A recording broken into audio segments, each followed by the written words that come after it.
The night was young, but darkness had already fallen. A group of teenagers, restless and filled with bravado, stood before the well.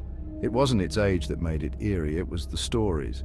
Whispers of a malevolent presence, of a darkness that seeped from its depths. They were warnings, ignored by those seeking a thrill. Tonight, they sought to quench their curiosity, to tempt fate.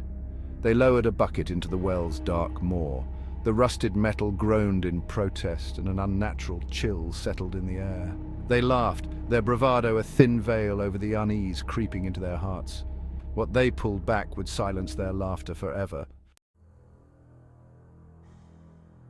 The bucket splashed back into view, heavy and dripping, but it wasn't water that spilled over the sides. It was a thick, viscous liquid, the color of old rust, but with a horrifying metallic scent. Blood. Panic seized them, each heart pounding a frantic rhythm. They stumbled back, dropping the bucket, its crimson contents staining the thirsty ground. The air grew colder, the darkness deeper.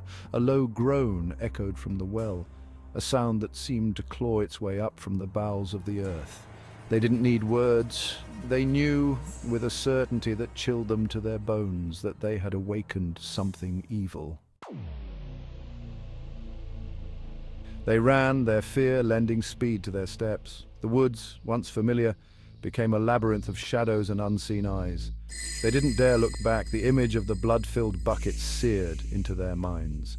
The next morning, the town awoke to a chilling discovery. The teenagers were gone, vanished without a trace. Searches proved fruitless, turning up no sign of the missing teens. The well remained, a silent sentinel guarding its dark secret.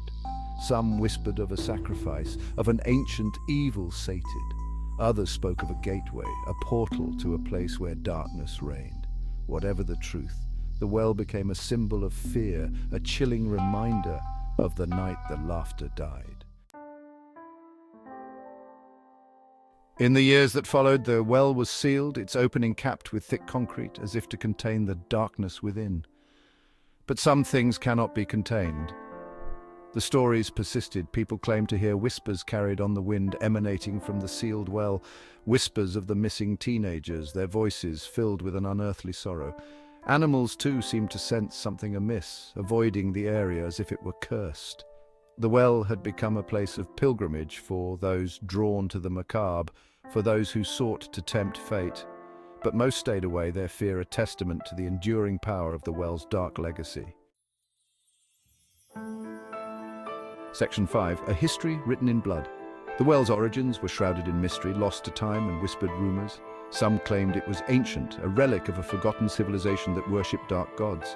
Others spoke of a plague of bodies tossed into its depths, their cries for mercy swallowed by the earth. Whatever its history, the well was stained with suffering, its very existence a testament to the darkness that lurked beneath the surface. The stories changed over time, embellished with each retelling, but the core remained the same. A place of fear, a source of nightmares. And so the legend of the haunted well lived on, passed down through generations, a chilling reminder that some things are best left undisturbed. Section 6. The figure in the shadows. The old hospital stood on a windswept hill overlooking the town, its presence a constant reminder of the past.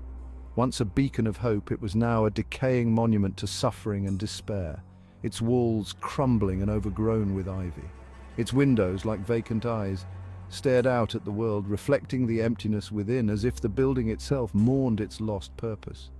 Locals whispered of its dark past, of patients who checked in but never checked out, their fates sealed within its haunted walls, of screams echoing down empty corridors, and of a shadowy figure that roamed the halls at night, a silent guardian of the hospital's secrets.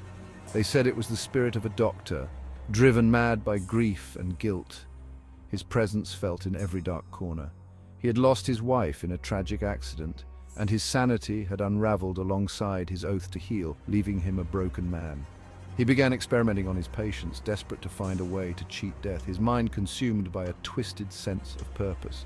But his methods were unorthodox, his experiments cruel, pushing the boundaries of medical ethics and human decency. The hospital, now abandoned, stands as a testament to his madness, a place where the line between life and death was blurred. Section 7. A legacy of fear. The doctor's actions did not go unnoticed. The staff, horrified by what they witnessed, tried to stop him. But he was cunning, silencing their protests with threats and intimidation. His patients, their bodies racked with pain, became his prisoners. Their pleas for mercy ignored. The hospital became a house of horrors, its corridors echoing with the sounds of suffering. But even darkness cannot remain hidden forever. The truth of the doctor's atrocities eventually came to light. He was exposed, his crimes brought to justice, but the damage was done. The hospital, forever tainted by its past, was abandoned, left to decay, a chilling reminder of the darkness that can fester in the human heart. Section 8. The Unseen Guest. Years later, drawn by morbid curiosity and tales of the supernatural, a group of friends decided to explore the abandoned hospital. Armed with flashlights and fueled by bravado, they stepped into the decaying building, their hearts pounding with a mix of fear and excitement. The air hung heavy with the scent of mildew and decay, and a deathly silence filled the corridors, amplifying every creak and groan of the old structure. They wandered through the derelict rooms, their footsteps echoing on the cold linoleum floors, each step a reminder of the building's tragic past. As they explored deeper into the hospital's bowels, they began to feel uneasy, a sense of dread creeping into their minds. The air grew colder, and the silence was broken by strange noises echoing through the empty halls. A soft whisper here, a disembodied moan there. The sounds seemed to come from nowhere and everywhere at once. They dismissed it as their imaginations playing tricks on them, but their hearts hammered in their chests. They were not alone, and they could feel it. Someone or something was watching them, lurking just beyond the reach of their flashlight beams. Section 9. A Final Goodbye. As they entered the old operating room, they felt a sudden chill that seemed to seep into their very bones. The air crackled with an unseen energy, and the temperature plummeted, making their breath visible in the dim light. The hair on their arms stood on end, and they could feel their hearts pounding in their chests, each beat echoing in the eerie silence. And then they saw it, a sight that would be etched into their memories forever. A figure shrouded in shadows, standing ominously in the corner of the room, almost blending into the darkness.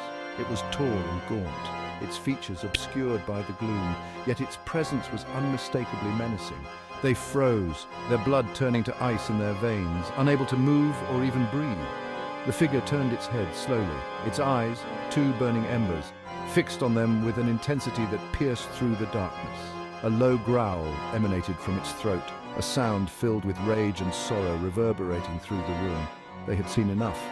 Turning on their heels, they ran, their footsteps echoing down the empty corridors as they fled the hospital and the horrors it contained. They never spoke of what they saw that night, but the memory of it, of the shadowy figure with the burning eyes, haunted their dreams, a constant reminder of the terror they had faced.